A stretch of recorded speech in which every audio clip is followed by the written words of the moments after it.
gonna be business as usual. Welcome back to this real shit, you made it. You're now tuned into the underworld's favorite. Left Philly, I demanded a trade. Went to the west, now it's conference calls. They see the vision.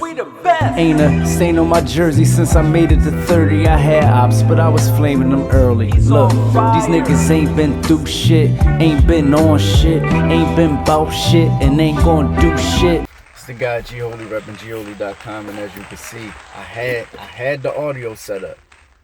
Shit went left at the last minute, so next time you're gonna get that clear, crisp audio, but this time ain't working. You know what I'm saying? So yeah, I had a lot of notes and I threw them shits away. So I had like real detailed notes, and I looked at the piece of paper. I'm like, why is this fucking paper in my pocket? Threw it away. Fucked up. But let me remind you why you should be here, man. You should be here because the guy G-Holy is a supreme lyricist and musician myself. That's not to try to sell you on myself and tell you go check out my shit. You can if you want to. I'm just saying, you know you here and you getting it from a nigga who, you getting it from a player who been on the field. You get what I'm saying? And in a real way. So I'm qualified, as I always like to say. But yo, King's Disease 2. NAS came back around. I'm surprised he came back around so fast, but here we are. You know what I'm saying? I didn't want to do the review in 2 days. I've been sitting with this shit for a week now, so it's time to really go in. Number one, man, the pressure. I didn't like the beginning of the pressure for two reasons. One, it just didn't sound epic enough, like, and Nas wasn't spitting like, you know, like he could have. Like, Nas could have went super in on that joint and he wasn't going in. Now when the beat switched, that was a whole nother animal right there. Like from the beat change, got ridiculous. So I like the second half of the pressure a lot. Death Row East is at first I didn't like it because you could tell, first of all, the beat to Death Row East is fire, but you could tell, like, sometimes I don't like when Nas do his history lesson raps, cause it be less like less rap and more just like somebody literally telling you a story. Like, you know what I'm saying? Like, it'd be parts where he don't even like care about the rhymes like that. He'd just be trying to, like, go check the joint where he was doing Rakim Life and shit like that. Like when he get in that bag, sometimes he missed. But this time, after listening to it a few times, I think it was not only appropriate, but the shit is fire. It's one of the best joints on there, and they got the Pac shit going off at the end. The shit is fire. Like, that's one of the best joints on here. 40 side is like a slept on banger. It's like one of them joints you wouldn't, like, when you come away from the album, you're not gonna talk about 40 side, but when you play it, it's gonna be like, damn, I forgot about this one. You know what I mean? 40 side, where niggas seen it all for real. Whoever is doing the ad lib on 40 side, that for real, they need a fucking ad-lib award for the year. That's the best ad-lib of the year. For real. Straight up. 40 side, something else I wanted to say about 40 side. I really like the production on 40 side. It's like, it's like dark, gritty, trappy, but still got like it's like a light at the end of the tunnel and shit. Like, if I just could describe it, like moving towards the light at the end of the tunnel. It's like, and Nas is kind of conveying this shit too, like 40 side, where niggas seen it all. You know what I'm saying? I can send niggas to slide. I'd rather show them the ropes. I gave the hood hope. Integrity matters the most. I believe that's the words. Then we go to EPMD. I already did a breakdown of EPMD too. It's just, it's a good song. It's cool. It's even a cool crew cut. But, you know, the M sometimes, you know what I mean? He ain't fuck it up too much, but it's cool. It's good. It's a good song. So we 4 joints in, and I'm fucking with it. Rare, when I first heard Rare, it just was the video. I wasn't really liking it. I wasn't fucking with it at all until I heard it on the album. The first half, alright. The second half, crazy. That's a theme throughout this album. Like, they playing with you the first half on the intro. They playing with you the first half. Second half, they going in. They playing with you the first half of Rare. Second half, they going in. Rare is one of them joints. That's one of my favorite Nas joints. Probably like a top 70 Nas song ever. But yeah, and the second half of this shit get different too. We'll get into that. YKTV. featuring A Boogie and YG. I'm gonna keep it real. I think this like the new version of Spicy. For me, it's like the new version of the Spicy joint off of the original King's Disease, but better. YKTV is even better than Spicy. Like, you know, he got a feature from the two young cats, just like on Spicy. You know, YG and ASAP Ferg, they kind of the same era. A Boogie and Fabio Foreign, they kind of the same era, like not too far from each other. So that's why it reminded me of that. And it's just a silly, like, Nas don't really make silly songs. So if I see a silly ass Nas song, it's like, it's only like Spicy, Shorty, what's your name? I mean, name your price, whatever. The shit that had Beyonce in the fucking video. And yeah, I think it's dope. It's fun. YKTV is crazy. A Boogie stole the show on that shit. Store Run. Dope ass song. Dope ass Nas song. That's it. It get different from this point. That's what I'm trying to tell you. From Store Run down, the album get a little different. Like they played in the beginning, they got all that shit out the way. Hey, Nas did this flow. I can say niggas start. Like the rare, he kind of did that too. I'm a rare form. All right, now it's time to rap. You know what I mean? Store Run on, it get different. Moments remind me of when I heard Kanye Real Friends. Like, I never expected to hear one of my favorite Kanye records. Real Friends is a top 5 Kanye record. And it was like late in his career. Pablo came out like what, 16, 17, 18, some shit like that. And you know, Kanye been out since 05. So I wasn't expecting to hear a flat out top 5 Kanye song that late in his discography. And I think Moments for me is one of them joints too. Like Moments for me is a top Nas song. It's one of the top Nas songs ever. That song feel good. The production feel good. And the second half, Hit Boy get real soulful. Like I never seen Hit Boy had this much soul. Ever. Hit Boy never had this much soul. Like nobody.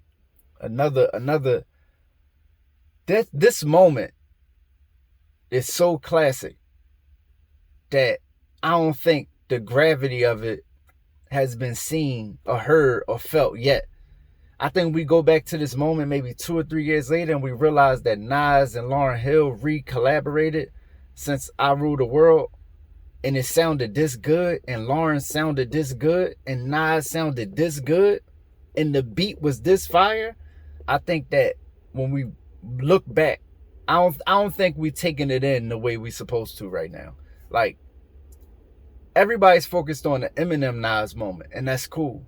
But the Lauryn Hill Nas moment is way more epic for me because they got history, and Lauryn Hill actually ain't rap in years. When the last time you heard Lauryn Hill rap? Even if you heard her sing, you ain't hear it rap.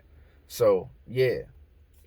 No Phony Love, I loved it at first. After 2-3 listens, this what I don't like. Sometimes, this what Hit Boy do that Kanye do that I don't like sometimes. They overproduce. So on No Phony Love, on the hook, you know, it got that drop hook where it's just, you know, it's just the singer. They take the drums out. And it's cool until you hear it a million times, because Charlie Wilson at the same time, his vocals could get a little annoying sometimes.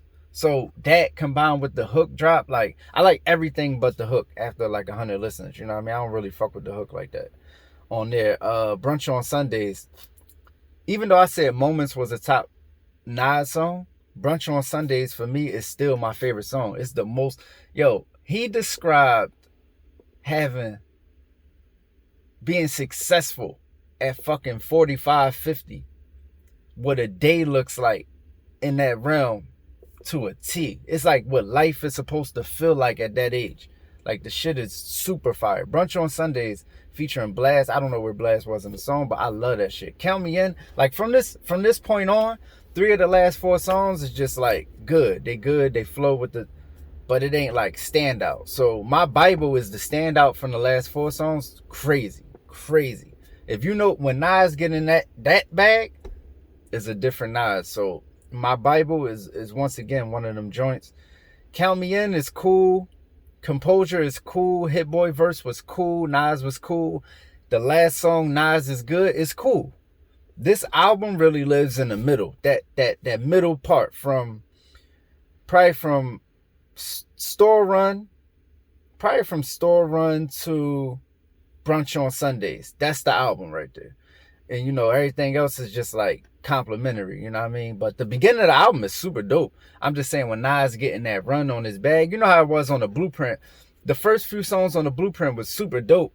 But when you get to the middle of the Blueprint and towards the end, it's like he really getting his bag. So I felt that with this. And overall, I could say not only it was an executive produced great, but it just was produced great. Like, this is the best Hit Boy production. This Hit Boy production is what people thought Hit Boy did last album. King's Disease 2 is way better than King's Disease 1, in my opinion. Nas benefited from simplifying his rhymes and keeping the songs more simple and easy to follow. And Nas really just, you never really see Nas this free flowing. He's usually a little more tactical in his rhymes, and it come off like that. Now it just feels like his life is like, it matches King's Disease is what I'm saying. Like, you know, Nas really is a king in hip hop. You know what I mean? He's on a Mount Rushmore hip hop. And for him to still be spitting at this level, I don't think he feel like, I mean, at this time, I don't think he feel like he got to spit at a certain level. And it's coming across like he don't have no pressure. This is Nas not overthinking. Because, you know, Nas had an issue with that early on in his career. You know what I'm saying? Even when you hear stories of Ether and all that, like the original Ether was trash. And we heard that from Nas and from Steve Stout. And, you know, he went back and he did the other Ether. And, you know, just different times where he doubted himself. And he went through times where he had writer's block and his mom died and this, and this. This is the best time for Nas to ever make music in his life. He got a whole bunch of deals and money, success. He's on the Mount Rushmore hip hop. He's with one producer, which he never did. And then, to my knowledge, and then fucking, you know, is not feeling the weight of, I got something to prove, and it's coming off like that. So King's Disease 2 was perfect. This is exactly what I want. When I heard 444, it was exactly what I wanted from Jay at that point. When I heard King's Disease 2, is even more precise of what I want to hear from rappers as they age, man. And it's a dope ass album. So I'm gonna go like a 7.7 to an 8 on this. You know what I mean? Every time I do reviews now, I'm gonna give like a 0.3 between the measurements. So I'm gonna say 7.7 to an 8 on this. Dope album. The first King's Disease I gave like a 7.5. That's more around an 8. So it's dope. So I wouldn't say way better, but definitely a step up. Definitely a step up. And if Hit Boy and Nas wanted to make a King's Disease 3, I would honestly be here for it. Like I would really tune in for that. So yeah, man, shout out to NAS, man. Like, I could remember the first time I ever heard Nas. You know what I'm saying? When he said he snuffed Jesus, man. So you know what I mean? When he was talking what the hell was snuffing Jesus, and to come from that to this, we never seen this in hip hop. We never seen a 30-year run, a literal 30-year run, and a nigga be getting better, or just as good, or on the level of, or near it. We never seen this in hip hop. So this is rare air. This is rare air. Not to be no pun intended. This is rare. So yeah, man. Shout out to Nas. Shout out to Hit Boy. Great album. But yeah, it's the guy G Holy. If y'all want more of these joints, more of these breakdowns, come off at me, man. I talk, man. I talk to me. I talk back. So it's the guy G Holy, repping gholy.com, man. I'm out of here. Nothing has changed. It's going to be business as usual. Welcome back to this real shit. You made it. You're now tuned into the underworld's favorite